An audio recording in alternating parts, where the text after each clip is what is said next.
How you doing, guys? Today work continues on the grab bag Kohler. Where we left off, or where the last video was, all the parts went through my parts washer. Since then, everything's been sprayed down with brake cleaner and then blown off with compressed air, so it's about as clean as it's ever going to get. I mean, I am going to wipe down and blow off everything before I do the final assembly, but in general, we are ready to go. You may notice that over here I have two camshafts. The reason why I have two camshafts is this was the original cam that I was going to use for the motor, but when I cleaned it, I noticed that there was some pretty good wear on the points lobe, where the points rod. And I was like, oh boy, here we go. So I went outside, I went out to the shed and got the other cam that I have for one of these motors. And in all honesty, if you can believe it, the points lobe is actually in worse shape on this motor. I mean, on this camshaft.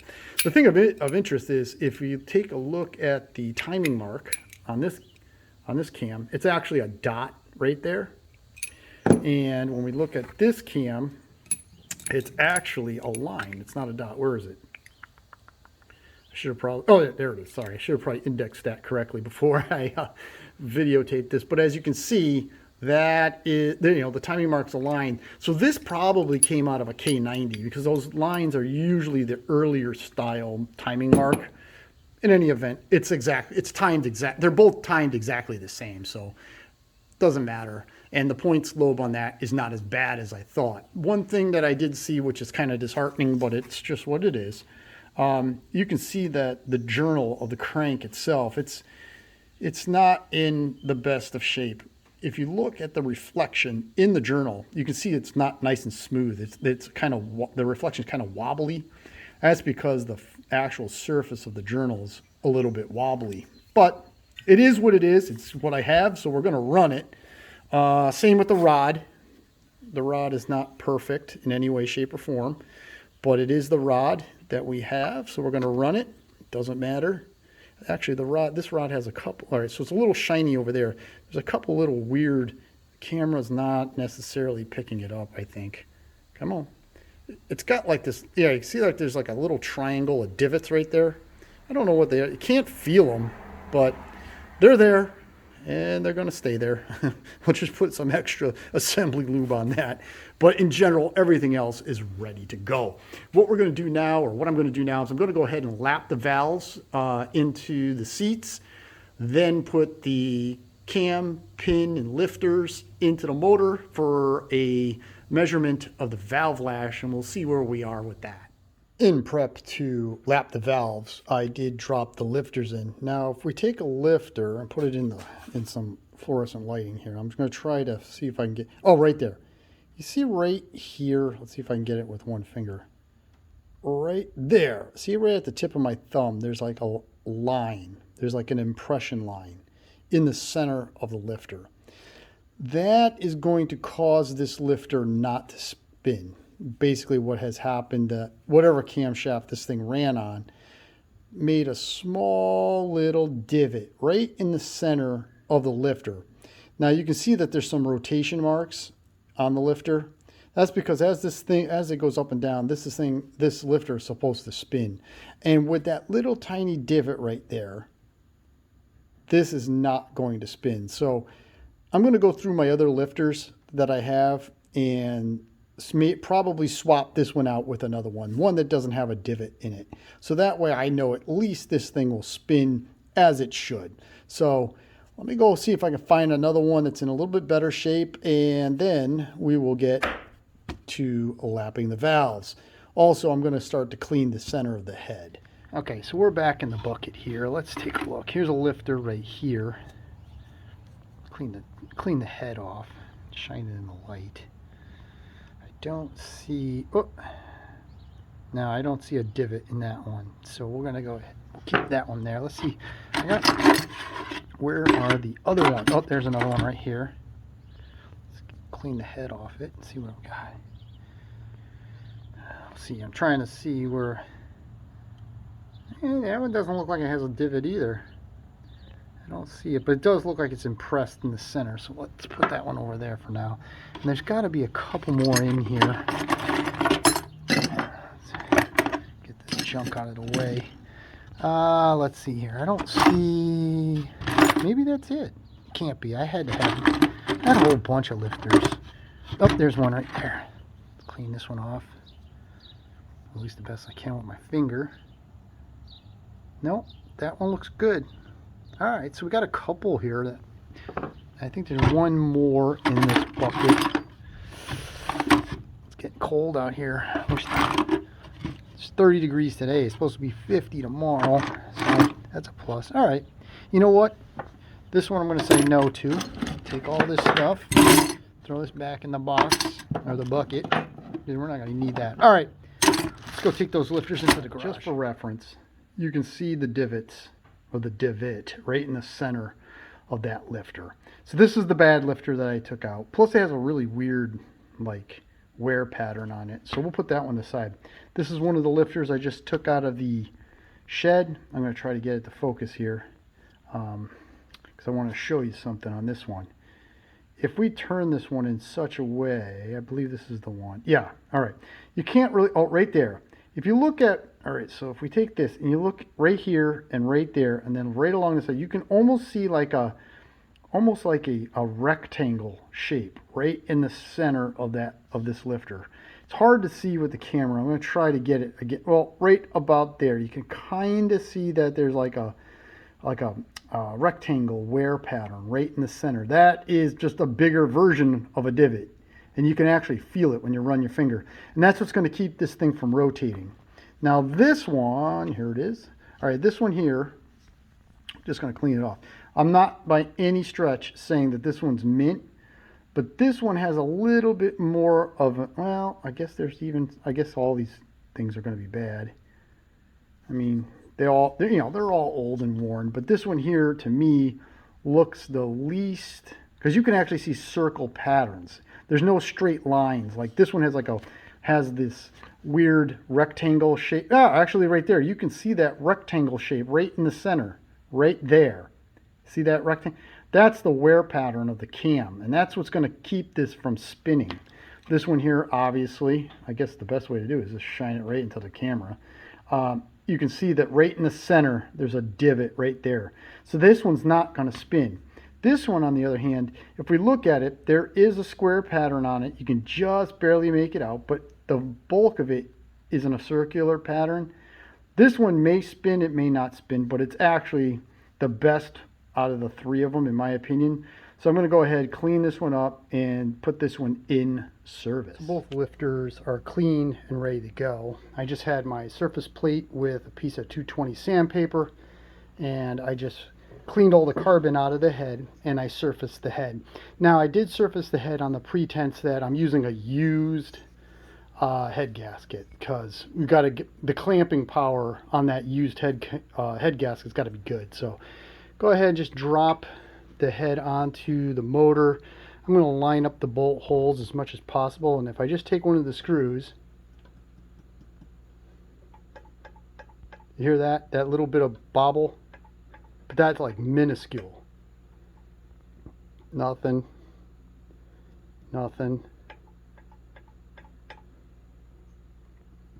So I mean, that's probably what, maybe a couple thousandths of an inch, maybe 5 thousandths of an inch, but if you kind of like hold the head, and it's all set. So that's more than acceptable.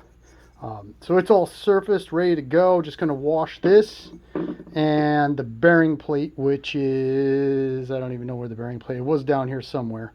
Going to wash the head and the bearing plate, because they're both aluminum, with some Simple Green and hot water. One of the other things that I've done in order to prep the engine for assembly is I took the rod and I went ahead and took some 4.0 steel wool and just kind of lightly polished the inside of the journal of the rod. I did that for the rod and for the cap. Then I just took some of what I always use, Mother's Polish, and I went ahead and just lightly polished the bearing area. And I did it, I polished it in this direction, so like with the bolts. I didn't polish across the bolts. Just to kind of clean everything up, and as you can see, it's pretty clean. Now this rod right next to it is a NOS rod. So I'm going to show you the difference between the two. And you can see that the NOS rod has a much shinier sheen to the inside of the journal. Or the inside of the rod, I should say, sorry. But in this case, because we're using this old rod, that's going to be more than acceptable. Doesn't have any big scrapes in it. It feels nice and smooth. I'm going to go ahead and spray it down with some brake cleaner to make sure there's no polish on it anymore, or in the oil control or the oil drain hole. And then this rod, in my opinion, is ready to be reinstalled. There are some fine little scrapes in there, but again, you can't feel them with your finger, so, or even with my nail. So it's good to go. All right, on to the next piece.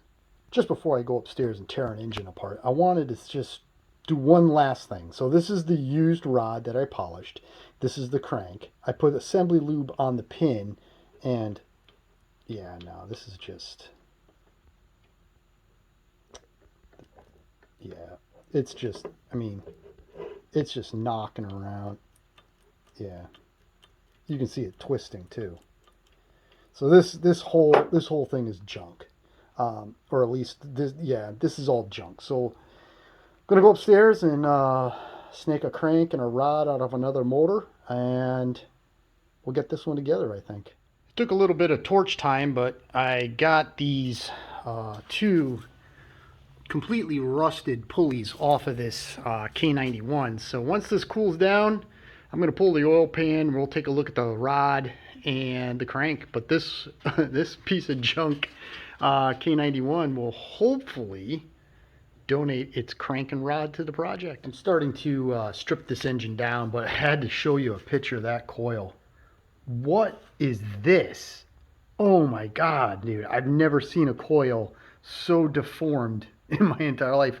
And it's like a blister. It's totally just completely shot. There's no way we're going to be able to save that. I just kept laughing because I've never seen one quite that bad in my entire career of doing these stupid engines. So I'm just going to go ahead and dive right into this and tear this old engine apart, get the crank, get the rod out of it, and then we'll see what we got. Okay, we got some good news here. This goes side to side, which it should, but if I go like, there's no movement in the rod itself. This rod is in good shape. So the crank and this rod are going to go into the grab bag Kohler. The other thing that's really nice is if we look at this bolt retainer, it's not all chewed up. It's only been folded over once. So this piston's never been, it's a standard piston, but this piston's never been out of the engine. So that's all good stuff. So we're going to undo the clips, undo the bolts, take the rod and piston out of the top of the bore. I'm going to go ahead and undo the 4 bolts of the bearing plate, get that thing out of the way, and then slide the crank out. After a lot of fighting, I got the crank and the rod out of that engine. It's actually sitting right over there on the floor. I want to show you one thing. I just got to do it. Look how worn out the rings are on this motor.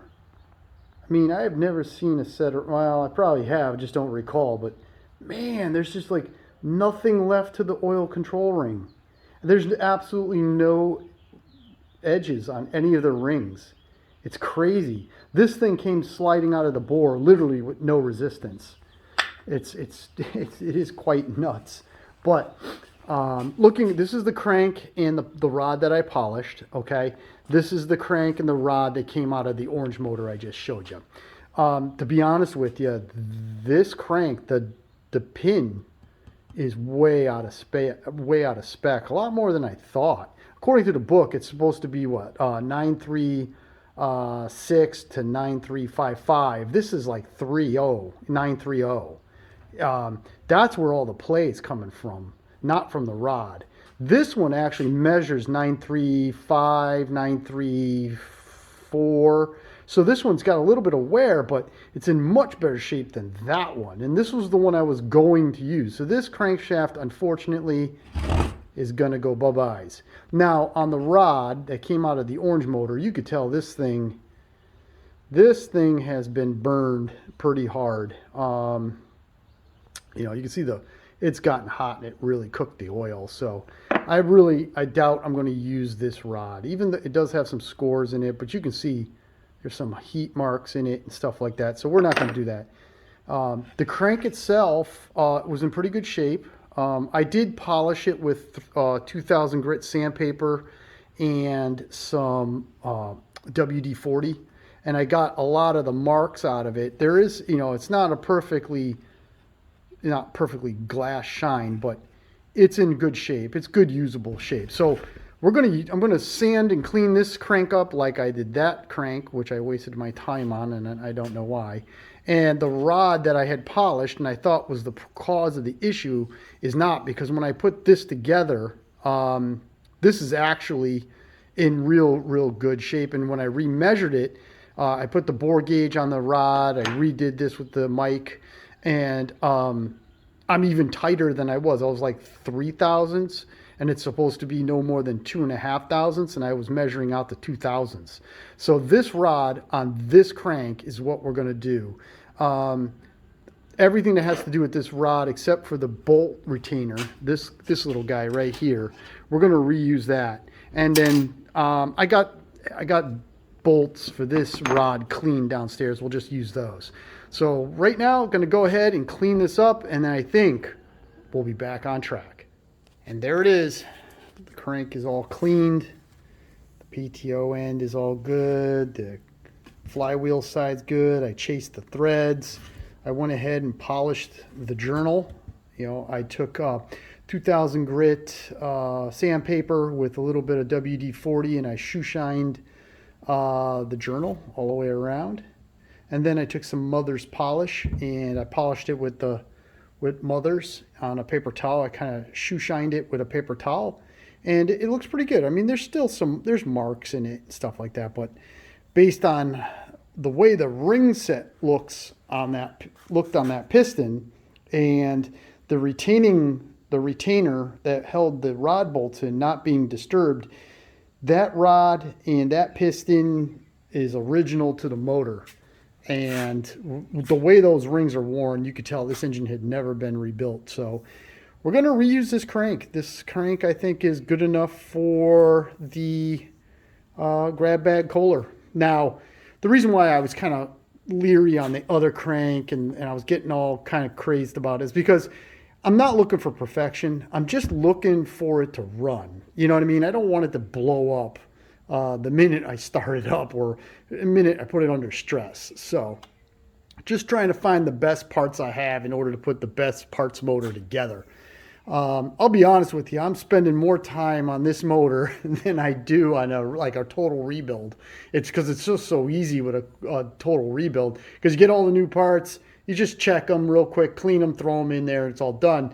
While this, you know, I really got to check a couple things here and there. The big stuff, you know, like the rod to the crank pin, and then eventually the valve lash and things of that nature. But, you know, trying to find the right parts, the best parts out of the part. My God Almighty, what amount of time. All right, I think that's this video, guys. Thank you very much for watching. Please like, share, and subscribe. And if you'd like to see what comes up on the next video, which will be essentially checking the valve, lapping the valves, checking the valve lash. I think we might even be at a point to put the valves all back into that motor. So a lot of stuff going to be coming up pretty soon on the grab bag Kohler. I can tell you one thing, we won't be using any of those parts. Those parts are as you know, those loose parts are going to go in the bucket, and that engine block is going to go somewhere in the shed. Eventually, it probably will get thrown out because it does have a pretty good ridge in it. But in any event, thank you guys for watching. Very much appreciate all your viewership. Please like, share, and subscribe, as I said, if you would. And if you want to see what's coming up next, ring the bell so that way you get notified for the next video on the grab bag Kohler. And until then, or until the next project, you have a nice day.